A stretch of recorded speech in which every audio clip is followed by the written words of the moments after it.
আসসালামু আলাইকুম এভরিওয়ান, কেমন আছেন সবাই? আশা করি ভালো আছেন, আমিও ভালো আছি। আবারও ছোট্ট একটা ভিডিও নিয়ে আপনাদের মাঝে হাজির হলাম। দেখেন, প্রায় একটা বছর পর আমাদের আতাইকুলা থানার জয়কৃষ্ণপুর গ্রামে কি পরিমাণে নিচু আসছে। প্রায় একটা বছর গ্যাপ ছিল, গ্যাপ থাকার পর যে পরিমাণে নিচু আসছে, পুরা বাগানে একেবারে অবস্থা খারাপ। চলুন এই ভিডিওর মাঝেই ঘুরে দেখাই বাগানটা। দেখেন, এই একটা ঝুপায় কি পরিমাণে নিচু আসছে। দেখেন, প্রত্যেকটা কালার পর্যন্ত চলে আসছে। মনে হয় আপনার ঈদের আগেই ভাঙা লাগবে। সবাই আসবেন, আতাইকুলা থানা জয়কৃষ্ণপুর গ্রাম। সবাই আসবেন, ঘুরে দেখবেন মনোরম পরিবেশ। আপনারা বাগানে ঢোকার পর অবশ্যই মুগ্ধ হয়ে যাবেন। এই দিকে আসেন, আরও রয়েছে অনেক কিছু। তো প্রত্যেকটা ঝুপায় কালার চলে আসছে, কিন্তু এ পর্যন্ত বাগান পাহারা দেওয়ার লোক নেই। এত পরিমাণে নিচু আসছে আর কালার চলে আসছে, বাদুড়ে সব খেয়ে যাচ্ছে।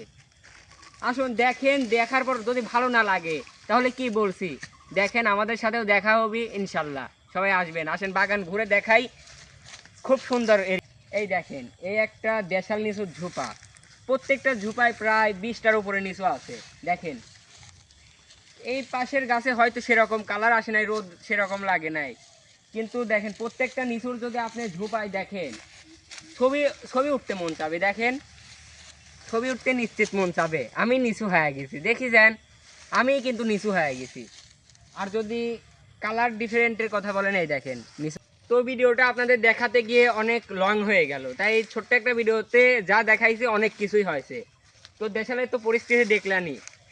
যদি আপনাদের আবারও লোকেশনটা বলে দেই, এটা হচ্ছে পাবনা সদর থানা কিংবা আতাইকুলা থানার মাঝামাঝি জয়কৃষ্ণপুর। একদম তো আসলেই একদম তো হয়তো আপনারা সবাই চেনেন, রাসেলের চা অবশ্যই খাইছেন।